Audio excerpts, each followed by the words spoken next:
नमस्कार, मैं रवि दीक्षित। आप देख रहे हैं न्यूज भारत 24। विधानसभा चुनाव सकुशल संपन्न हो गया छिटपुट विवादों के बीच में।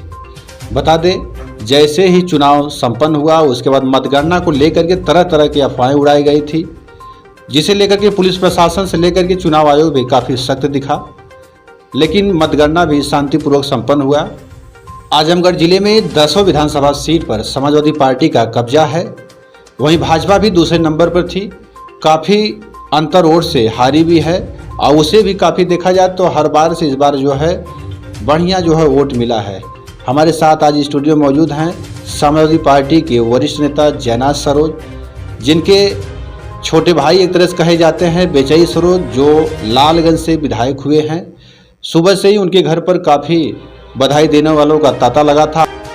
आइए जानते हैं जयनाथ सरोज जी से विधानसभा लालगंज के बारे में, किस मुद्दे को लेकर के जनता के बीच गया और किस मुद्दे को बताएं कि जनता ने इनको अपना आशीर्वाद दिया और लालगंज से विधायक बेचई सरोज को चुना है। सबसे पहले तो आपको बहुत बहुत बधाई हो जीत का। आपको भी ढेर सारी शुभकामनाएं हो जीत की लालगंज विधानसभा के लिए, और न्यूज भारत 24 को मैं धन्यवाद देता हूं कि आप सबका बहुत बड़ा सहयोग रहा है लालगंज विधानसभा में। और लालगंज विधानसभा के सम्मानित क्षेत्र के नौजवान बुजुर्ग माताओं बहनों को हम लोग तहे दिल से धन्यवाद देते हैं कि लालगंज में जो प्रचंड बहुमत से हम चुनाव जीते हैं, लालगंज के सभी जनता को हम तहे दिल से धन्यवाद देते हैं। अच्छा, तो ये बताइए, आप जनता के बीच गए और किस मुद्दे को लेकर के आप चुनाव लड़े हैं और क्या देख करके जनता ने आपको इतना बड़ा आशीर्वाद दिया? जनता के बीच में हमने माननीय अखिलेश यादव की नीतियों को लेकर के चुनाव मैदान में गया। जनता ने वैसा ही हमारे साथ अच्छा सम्मान किया और लालगंज विधानसभा के साथ साथ हमने 10 विधानसभा सीट चुनाव जीता हूं। थोड़ी सी कमी के नाते पश्चिमांचल में क्या कमी थी कि हम चुनाव थोड़ा सा मुश्किल में मेरा हुआ है। जैसा कि हम लोग आजमगढ़ ज़िले से माननीय अखिलेश यादव जी को 10 की 10 विधानसभा सीट चुनाव मैदान में जिता देने का काम किया है, इसलिए हम लोगों ने आजमगढ़ की जनता को बहुत ढेर सारी बधाई देना चाहता हूं कि आप लोगों ने जो आजमगढ़ जनता का मान सम्मान रखा है, समाजवादी पार्टी की 10 की 10 विधानसभा सीटों को चुनाव में जिता करके दिया है, इसके लिए ढेर सारी शुभकामनाएं। अच्छा, बताइए, जैसे कि आपका कि प्रदेश में सरकार तो नहीं बन पाया है, उसके बावजूद भी आप यहाँ विधायक आपके चुने गए हैं समाजवादी पार्टी से। अगर विकास कार्य को देखा जाए, लोग कहते हैं कि जिसकी सरकार आती है उसका विकास होता है, जिसकी सरकार नहीं है उसका विधायक है उसके बाद भी विकास काफ़ी दूर रहता, पीछे रहता है। क्या आप किस तरह से कि इस चुनौती को स्वीकार करके आगे बढ़ेंगे? लालगंज विधानसभा में माननीय विधायक जी द्वारा जो भी कार्य कराया जाएगा वो अच्छे ढंग से कराया जाएगा, कोई अपेक्षित नहीं रहेगा। माननीय विधायक जी के निधि से जहां तक सहयोग होगा हम क्षेत्र की जनता लालगंज के बीच में काम कराने की चेष्टा रखेंगे और विकास के रास्ते को लेकर के हम लोग आगे बढ़ने का भी काम करेंगे। अच्छा, क्योंकि सामने कि लोकसभा का चुनाव भी है, क्योंकि आप इस समय विधायक हो गए हैं और सरकार नहीं है, काफ़ी चुनौती भी है, क्योंकि आपको विकास करना है, जनता के बीच में जो वादा कि उसको भी पूरा करना है, उसी को लेकर के आप आगे बढ़ेंगे। कहीं अगर न वादा पूरा हो पाया तो आगे चल के परेशानी हो सकती है? ऐसी कोई समस्या नहीं आएगी। हमारे विधायक लालगंज के लोकप्रिय विधायक हैं।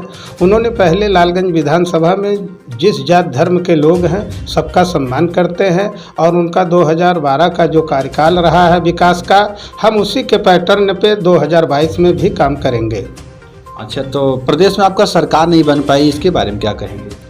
प्रदेश में मेरी सरकार किसी गलतफहमी के कारण यदि नहीं बन पाई, उसके लिए मुझको थोड़ा सा कष्ट है। आने वाले 2024 के जो चुनाव में हम लोकसभा में आजमगढ़ ज़िले से दोनों लोकसभा चुनाव जिताकर भेजने का काम करेंगे। क्योंकि कि 2017 में आपको काफ़ी कम सीटें मिली थी, उसको देखा जाए तो इस बार आपको काफ़ी बहुमत मिला है, जिसे देखते हुए भी कहा जा सकता है कि आपका ग्राफ बढ़ा है। हो सकता है कि लोकसभा चुनाव में आप अच्छी प्रदर्शन कर पाएँ। हमारा प्रदर्शन 2024 का बहुत लोकप्रिय प्रदर्शन रहेगा।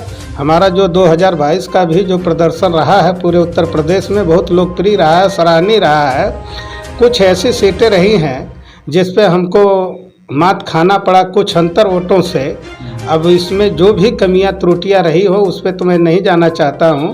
जिसको प्रमाण पत्र मिला है वही विधायक चुन लिया गया है, लेकिन आने वाले दिन में हमने जो भूल किया है ये भूल दोबारा नहीं होगी और 2024 का लोकसभा चुनाव बहुत मुस्तैदी से लड़ा जाएगा और उत्तर प्रदेश में काफ़ी हम लोकसभा सीट जीतने का काम करेंगे।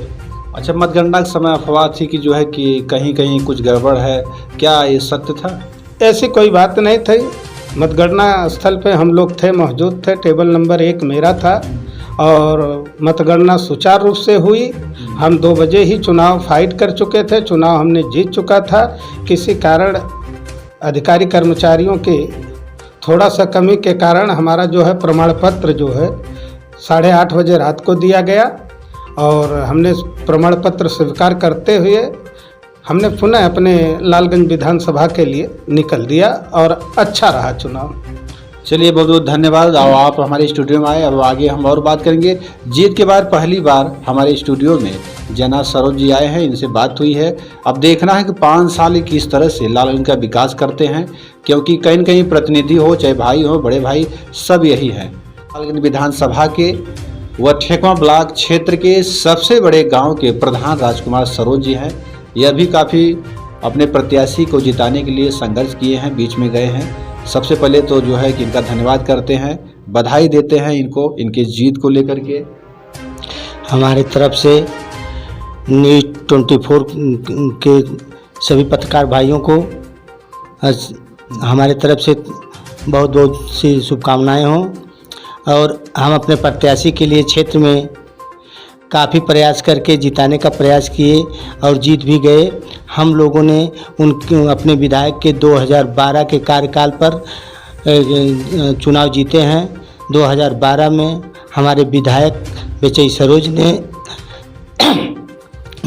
लालगंज विधानसभा में लालगंज में 100 बेड का हॉस्पिटल और इंजीनियरिंग कॉलेज और तमाम कामों का जाल बिछा दिए थे। उसी बेस पर हम लोगों ने चुनाव जीता है और ऐसे ही कार्य करेंगे विधायक जी, तो हम लोग बार बार चुनाव जीतते रहेंगे।